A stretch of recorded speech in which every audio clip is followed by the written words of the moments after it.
Good morning, everyone.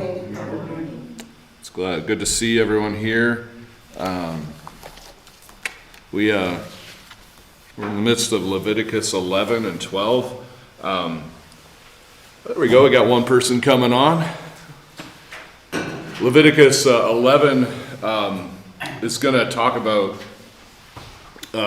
what foods they could eat, what meat they could eat, animals they could eat, which ones they could not eat.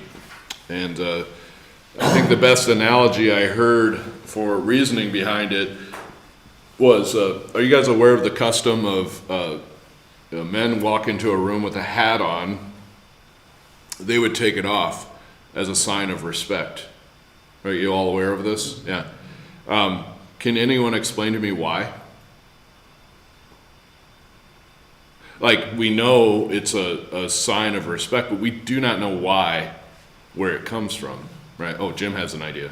No, Oh. well, all I can say is that's the way he was in the military. Yeah, If you got caught walking under a door with your hat on, yeah. it wasn't good. Yeah, and in the military, you Don't question why. you don't, exactly, yeah. It's kind of their way of grooming, and getting everyone to do the same thing, and yeah.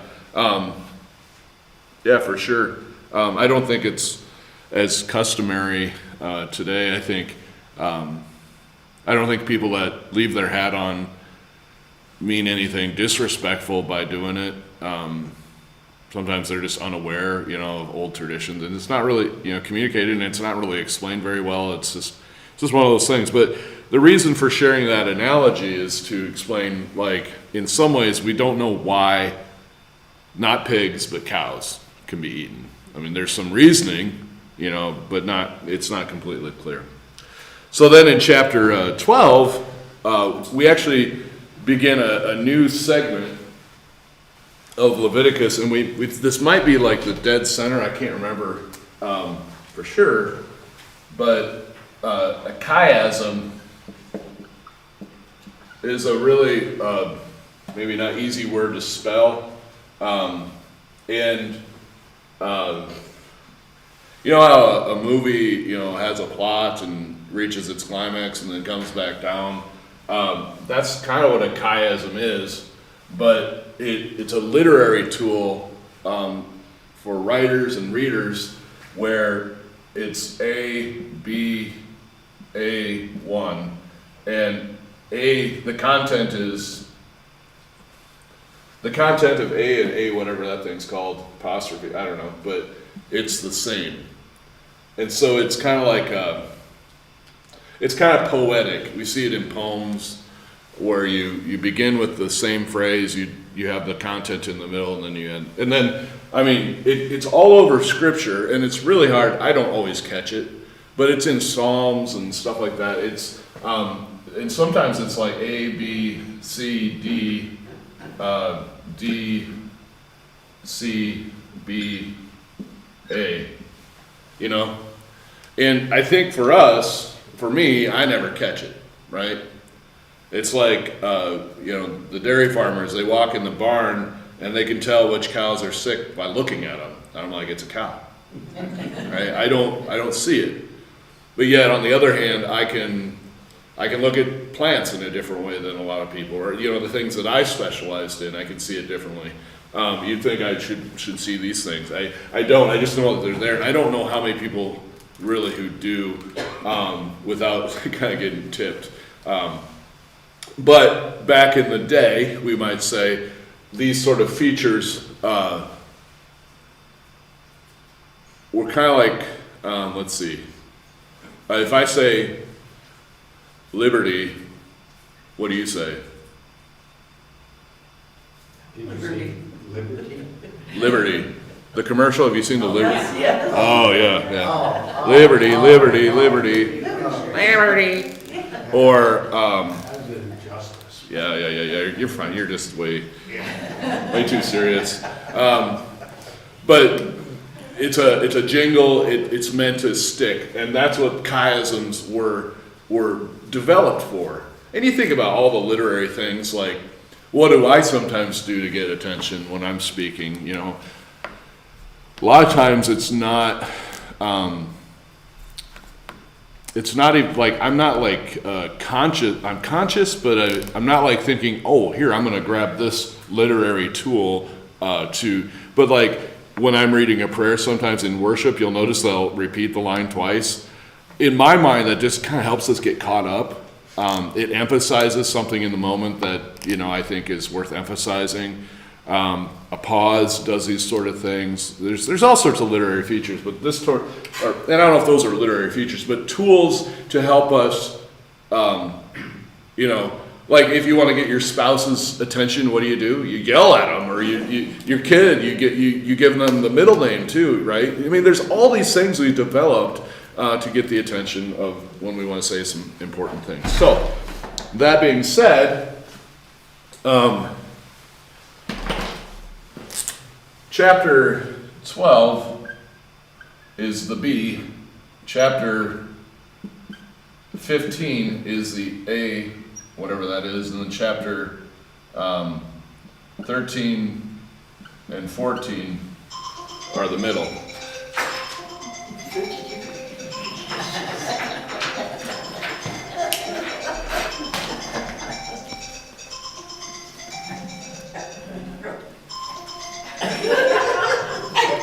Did this happen last week too? This happened last week, I thought too. All right, we got 3 folks on YouTube watching me dance. Hopefully you're smiling. All right, so without further ado, let's start talking animals. And the Lord Yahweh spoke to Moses and Aaron. There's 4 times that this happens in Leviticus. It's like, what? Yeah. The Lord spoke to Moses and Aaron. So I think it's 4 different times in the next few chapters where the Lord is speaking to both Moses and Aaron, not just Moses. Okay? So he's communicating further instructions, really. And the Lord spoke to Moses and Aaron, saying to them, "Speak to the people of Israel, saying, these are the living things that you may eat among all the animals that are on the earth. Whatever parts the hoof and is cloven-footed, and chews the cud or part of the hoof, you shall not eat these." Wait, I skipped. So that makes a lot more sense if I read it in the correct order. Whatever parts the hoof and is cloven-footed and chews the cud among the animals you may eat. So split-hoofed animals, right? But is it both and, or is it either or? Chew the cud. And right. Because camels have split hooves, but they don't chew the cud, or they chew the cud and they don't. It's one or the other, right? Shoot. Who knows? Anybody know? Camel? It's in the next sentence, but camel, Yeah, but because it's it's split. split hook. They do. All right. Thank you, Rana. Nevertheless, among those that chew the cud or part the hoof, you shall not eat these. The camel, because it chews the cud but does not part the hoof, is unclean to you. And the rock badger, because it chews the cud but does not part the hoof, is unclean to you. And the hare, because it chews the cud but does not part the hoof, is unclean to you.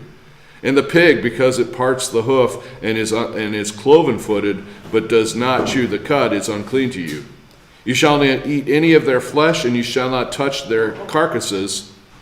They are unclean to you. Verse 9, these you may eat of all that are in the waters, everything in the waters that has fins and scales. Okay, what fish in Minnesota can't we eat? Bullheads. We like to call them horned trout. Bullheads, catfish. What other animals or fish without scales? Well, what are other water animals that you can think of without scales or fins? Eels, I think. Has anyone caught or aware of when that invasive lamprey got into the Lake Superior Great Lakes system. If you want to watch a fantastic story of how they, like, it was literally taking out the fishing industry.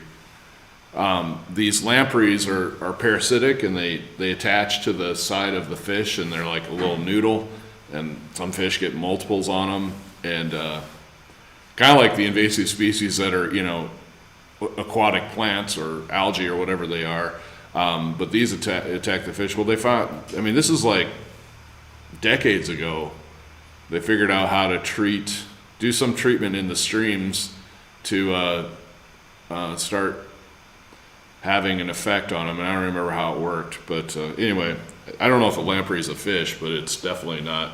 I'm pretty sure it doesn't have scales, but I could be wrong. Maybe it does. Anyway, these you may eat. Of all that are in the waters, everything in the waters that has fins or scales, whether in the seas or in the rivers, you may eat. But anything in the seas or rivers that does not have fins and scales, of the swarming creatures in the waters and of the living creatures that are in the waters, is detestable to you. You shall regard them as detestable. You shall not eat any of their flesh, and you shall not detest their carcasses. Everything in the waters that does not have fins or scales is detestable to you. Verse 13, and these you shall detest among the birds. They shall not be eaten. They are detestable. The eagle, the bearded vulture, the black vulture, which are all, I think, believe siblings. The eagle and the vulture are like cousins or something. They're very similar creatures. It's just the vulture doesn't have any hair. Around here, anyway. I don't know about the vultures back then. I assume it's the same. Verse 14, the kite, the falcon of any kind, every raven of any kind, the ostrich, the nighthawk, the seagull, the hawk of any kind, the little owl, the cormorant, the short-eared owl, the barn owl, the tawny owl, the carrion vulture, the stork, and the heron of any kind, the hoopoe, and the bat.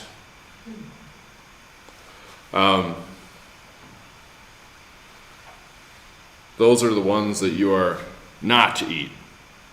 Kind of like the hat, we don't know why. But in the military, you did not eat owls, right? Sorry, I don't know if anyone caught that. It's just, there's these, you just don't do it. The reasoning is kind of hard to tell. Now you have some predators, that eat dead animals, like the eagle and the vulture, but it's such a combination of them, it's hard to really tell.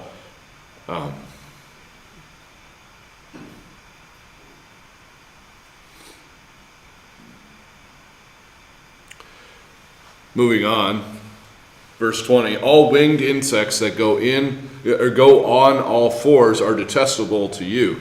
So the comment here is that I don't know of any insect that only has 4 legs. So it doesn't really mean 4 legs, but walking. Insects that walk, that have legs that they walk on is the idea. Not just, and I'm trying to think of insects that only fly and don't walk. Like an ant compared to a dragonfly. Or like, the loon can't walk? The common loon? The loon can't actually walk. It's never walked on land that I know of. It's such a heavy bird. Those legs it has are used strictly for swimming and taking off, So there's insects that fly. I don't know, but then it continues on. Yet among the winged insects that go on all fours, you may eat those that have jointed legs above their feet with which to hop on the ground. Of them you may eat the locust of any kind. Makes us kind of gross. Anybody ever had a locust? Yeah, it's common in certain cultures. It's a good form of nutrients, I guess. And hey, we all know that in the midst of a survival situation, that might be an animal to consider consuming. the bald locust of any kind, the cricket of any kind, the grasshopper of any kind. But all other insects that have 4 feet are detestable to you. I remember when we dissected a grasshopper in, I think, junior high. The thing stunk, but it was bigger than any grasshopper. Maybe it was a locust. I mean, just one of these jumps on you, you kind of fall over or something. But I mean, it's because they're big and probably fairly easy to procure for junior high science students. But as they get bigger, it's kind of like, oh, you can see how that might fill you up a little bit more than a ton of crickets, little crickets. But it's just gross, I think, to even consider eating such a thing, but we carry that from our experience of what we are used to. Verse 24, and by these you shall become unclean. Whoever touches their carcass shall be unclean until evening. And whoever carries any part of their carcass shall wash his clothes and be unclean until evening. Every animal that parts the hoof but is not cloven-footed or does not chew the cud is unclean to you. Everyone who touches them shall be unclean. And all that walk on their paws among the animals that go on all fours are unclean to you. Whoever touches their carcass shall be unclean until the evening. And he who carries their carcass shall wash his clothes and be unclean until the evening. They are unclean to you. Okay.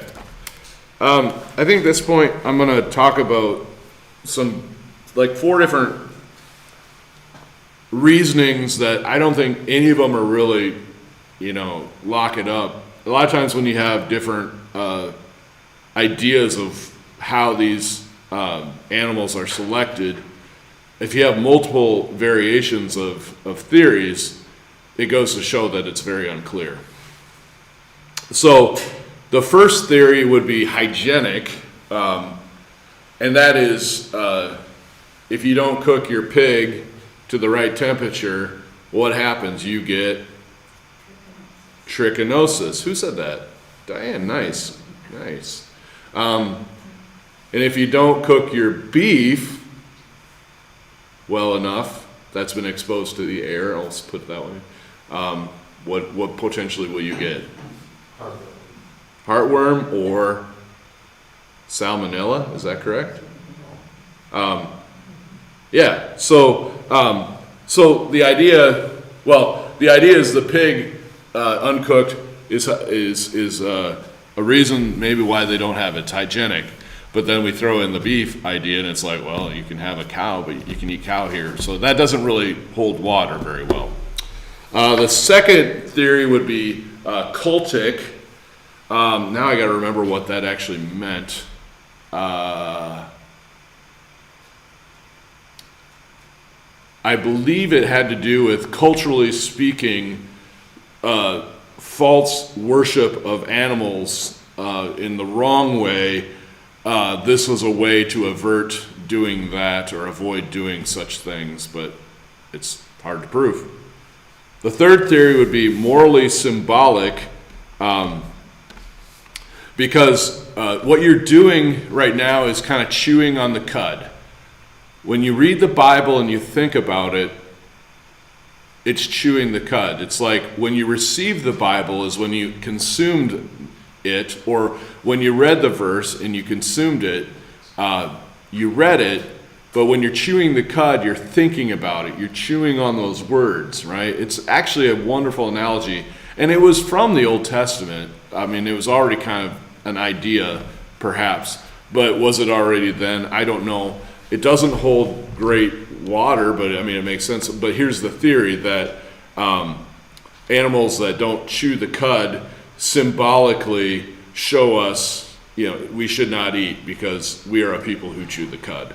That's what the symbolic, morally symbolic theory is kind of aimed at. And then the final theory, which may be the most plausible, but it's hard to prove, is that this might have been just really in line with how they already consumed, the food they already consumed. So we're like, oh my gosh, they can eat locusts. Like, that's gross. But they probably ate locusts. And maybe they ate cow, but they didn't eat the camel, and they didn't touch the pig, but they ate, the goat and the deer. You know what I mean? The fourth approach, which could be, it probably gives you the most flexibility, maybe. It's hard to prove. You can't explain it, but it could be just actually clarifying, what is pure, what is impure. And I think this would be a good time to talk about purity, impurity. I think generally when we think about this concept, we say we generally don't want to be impure people, right? You want to lead a pure life. And I think it's a little different here, where, and we'll see that especially going into chapter 12, when it talks about a woman becoming impure because she gave birth to a child. That sounds like weird. Like God wanted, man and woman to be fruitful and multiply. And so then to say this is an impure thing, well, I think that's how we think about purity, impurity is kind of what causes us to wrestle with this. But it's almost more like, are you sick, are you well, right? Most of the time we get sick, it's not, and I don't think this is the best analogy, just to be clear, I don't think it's that simple. But when somebody gets sick, it's not like, like shame on them for getting sick. They went to the grocery store and touched the cart and, or they got, somebody sneezed on them who was unclean, and there's a little bit of that. But the bottom line is that you're conscious of when you're pure and you're impure. And the reality is that when you come in contact with a carcass that is impure, it's important for you to be impure. And it's more than just, I do believe it's more than just hand cleansing, wash your hands. This is a hygienic way for the Lord to teach, proper hygiene. I mean, there might be some of that, but I think it's bigger. I think, personally, I think all these, and maybe I lean towards the fourth theory that this is kind of what they were already used to, but it just becomes clear, and they're able to be conscious of, being pure and impure, and it all goes back to when you are near the tent of meeting, and when you're around the people of God, the people of Yahweh, you are to be ritually and morally pure. So then we can talk about why don't we do this to this day? And I shared the two phrases, ritually pure and morally pure. We still, to this day, yearn to achieve moral purity. But ritual purity, in following these ordinances, is not, this side of the resurrection of Jesus. It's not necessary. It's a new sort of, it's a new covenant that we have with the Lord. So, any thoughts before we continue?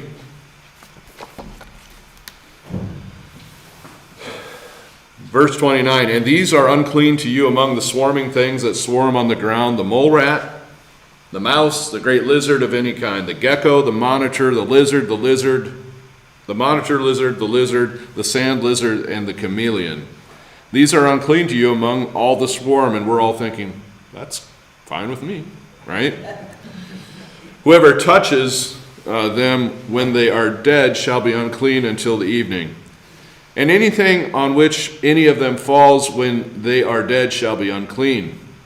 Whether it is an article of wood, or a garment, or a skin, or a sack, any article that is used for any purpose, it must be put into water, and it shall be unclean until evening, then it shall be clean.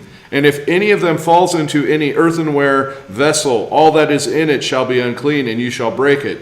Any food in it that could be eaten, on which water comes, shall be unclean, and all drink that could be drunk from every such vessel shall be unclean. start reading this and we're like, yeah, that sounds really hygienic, right?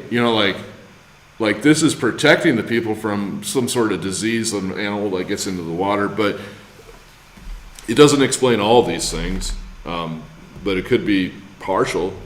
Any food in it that could be eaten on which water comes shall be unclean, and all drink that could be drunk from every such vessel shall be unclean, and everything on which any part of their carcass falls shall be unclean. Whether oven or stove, it shall be broken to pieces. They are unclean and shall remain unclean for you. Nevertheless, a spring or a cistern holding water shall be clean, but whoever touches a carcass in them shall be unclean. If any part of their carcass falls upon any seed grain that is to be sown, if any part of their carcass falls upon any seed grain that is to be sown, it is clean. But if water is put on the seed, and any part of the carcass falls on it, it is unclean to you. Anybody want to try to explain that one?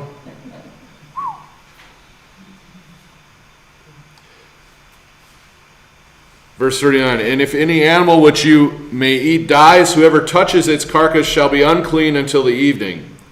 And whoever eats of its carcass shall wash his clothes and be unclean until evening. And whoever carries the carcass shall wash his clothes and be unclean till evening.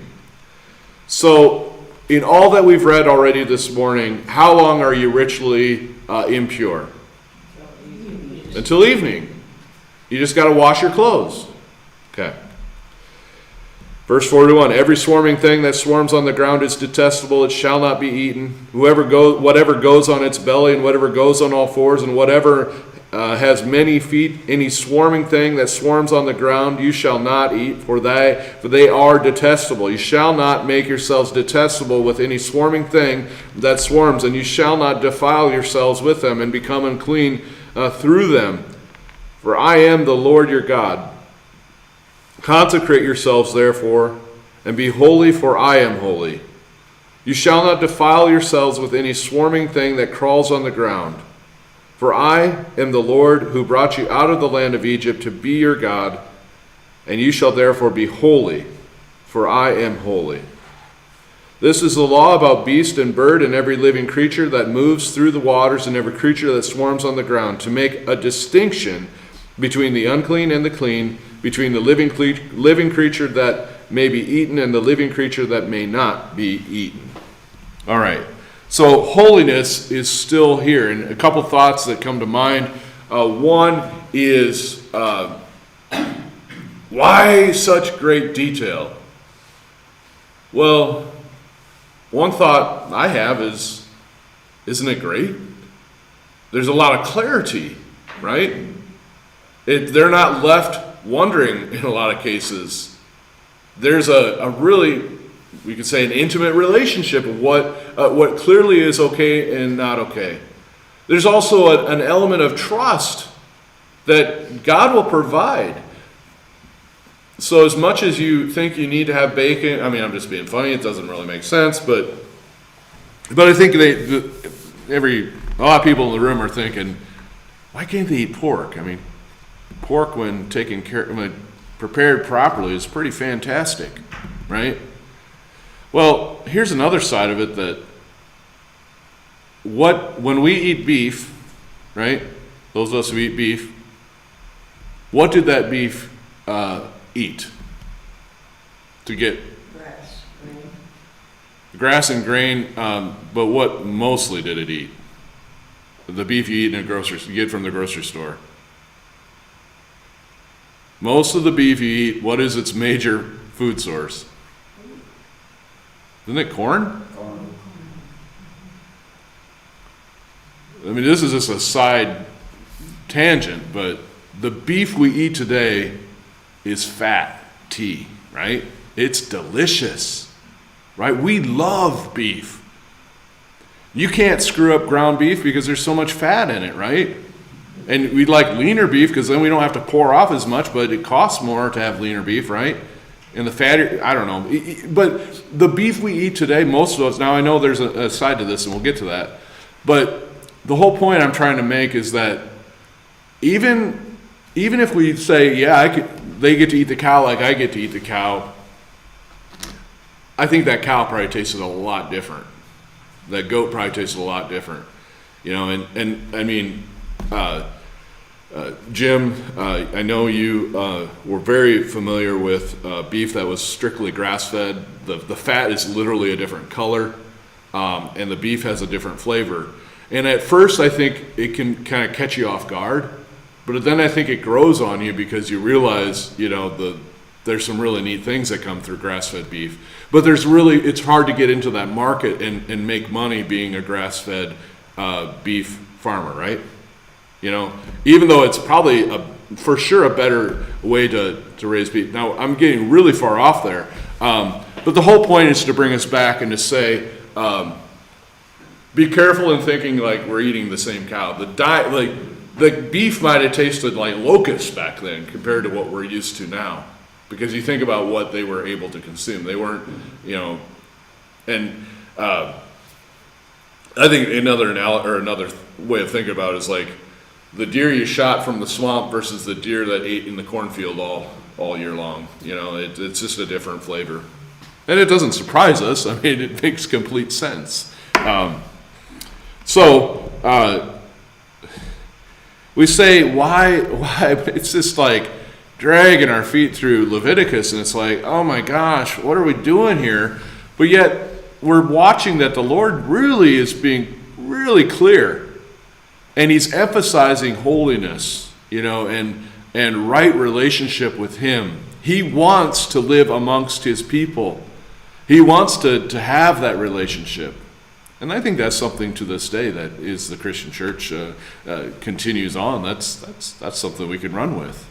A right relationship with God. He makes it right on Good Friday, and it's announced to us on Easter. And we live in response, though we maybe don't think pure, impure this way, but we think about sinfulness, and being forgiven, being pure. You know, in baptism we talk about purity, the forgiveness that God gives, the purity that He gives when He absolves us. All right. So this shifts our gears now into chapter 12, and here we go. The Lord spoke to Moses, saying, "Speak to the people of Israel, saying, if a woman conceives and bears a male child, then she shall be unclean 7 days. As at the time of her menstruation she shall be unclean. And on the 8th day the flesh of his foreskin shall be circumcised. Then she shall continue 31 days in the blood of her purifying. She shall not touch anything holy, nor come into the sanctuary until the days of her purifying are completed." All right. So this is a male child. Sounds like a penalty. Why does she have to be penalized? Why is she in the penalty box all by herself when God said, "Be fruitful and multiply"? Because impurity isn't like a frowned upon thing. I mean, it happens. You're conscious of it, and you're always conscious and processing a way to become ritually pure again. And God gives those instructions. Notice what's the first number given? It's the number 7. 7 days. That is a word in Hebrew of completeness. You know the other number? 40. So guess how many more days after 7, in addition to the 7? 33. 33 or 30? It's 33. Oh, shoot. Yeah. There it is. I wrote it. I was saying 31, but I wasn't in my math. 33 plus 7 is 40. 40 is another complete word used to emulate completeness. 40 days of Lent. 40 days till the Ascension, I believe. I always get Ascension and Pentecost mixed up. It's 40 and 50. Yeah. Well, Noah's in the ark, how many days? 48. Yeah. Or it rained 40 days. He was in the ark for like a half a year, right? Other 40s, can you think of them? 40 days being tempted. Oh, 40 days of temptation. Very good. What else? Can you think? Sevens? The creation in 6 days, resting on the seventh. Days of the week, 7, completeness. I think John does 7 miracles in his gospel, if I recall. 7 major miracles of Jesus. That's how he, in a literary way, shapes his book, his gospel of Jesus. Cool. All right. So, it's 40 days total for a boy. Now, don't get upset. But if she bears a female child, then she shall be unclean 2 weeks. Unclean 2 weeks, as in her menstruation, and she shall continue in her blood of her purifying for 66 days. What's the difference? Sounds sexist, right? But if you think about, even in Genesis, there's an equality in how male and female are both made in the image of God. It's not like males are in the image and females are sort of, no, they're both made in the image of God. So that doesn't really add up that this is, we don't know. It's like the guy, why do you wear a hat into a room as a sign of respect? You know, how did that come to be?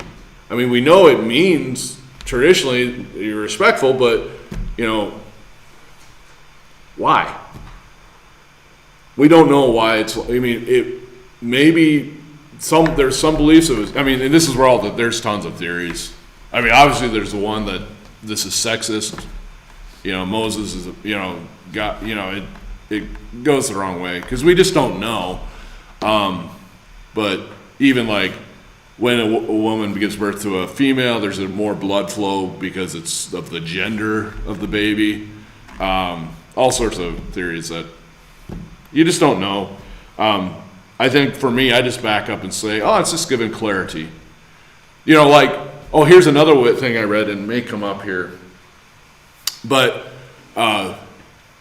all Israelites, all the descendants of Abraham are to be circumcised. The men, the boys. Does that make the females not, you know, Israelites? No. But that's sometimes how our technical minds function. In fact, there is such a thing as female circumcision, and it's still practiced today, and it's not a good practice. Even if you think circumcision is for males is not a good practice, the female circumcision is way not a good practice, even by health standards, or at a total different rate. I mean, there's just lots of issues that come with it. So it's not like circumcision doesn't exist for females. No, it's still practiced in some cultures to this day, and it's not there.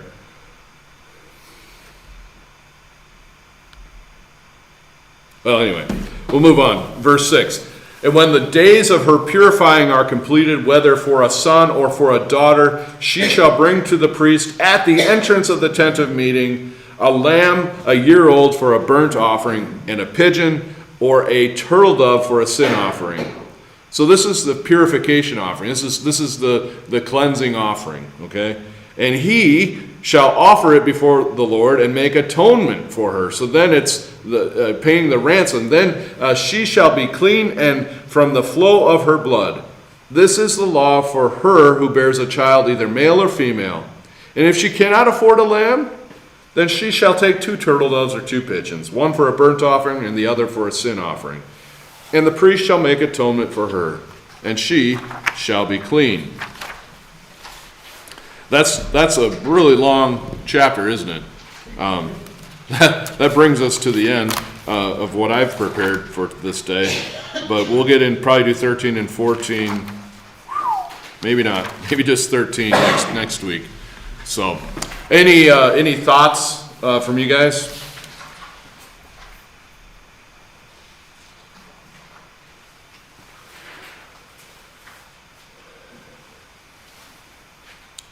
So, After all that walk on their paws, does that mean like bear and that sort of? mountain lion, Yeah, I would say bears, mammals that I would consider those animals that have paws. Yep, yep. 9:43. I do that too every once in a while. Yeah, the animals that have paws. Anybody else? All right. Just a little shopkeeping. Any thoughts on when we should start thinking about wrapping up our study? I don't know if we'll get to the end of Leviticus with what we got before us. We usually stop in about the next 2 to 4 weeks. You guys have a preference? Any thoughts? You gonna be around, not around? Things getting busy? Don't care? All right. No thoughts? If you have a thought and you're afraid to share right now, you can text it to me or let me know privately. That's fine too. All right. Well, let's have a prayer. Gracious Father in heaven, we thank you for this day that you have made, and we pray your blessings. A lot of services before us in the days to come. Tomorrow we put closure on a life lived for Eric Miller. On Saturday we consider and remember the life of Bob Tesh. Tonight we reflect upon this Lenten journey. Sunday we reflect upon Palm Sunday and the faith that you've given to us in baptism and the confirming that faith as we watch confirmands make promises based off the faith that you've given to them. Next Thursday we'll gather and remember that time with your disciples shortly before your death, Lord. We also will come again on Friday and reflect upon that dark day, a day that's bittersweet, Lord. And finally, anticipating the announcement, the news that through the suffering came glory, and through the suffering came eternal promises for each and every one of us.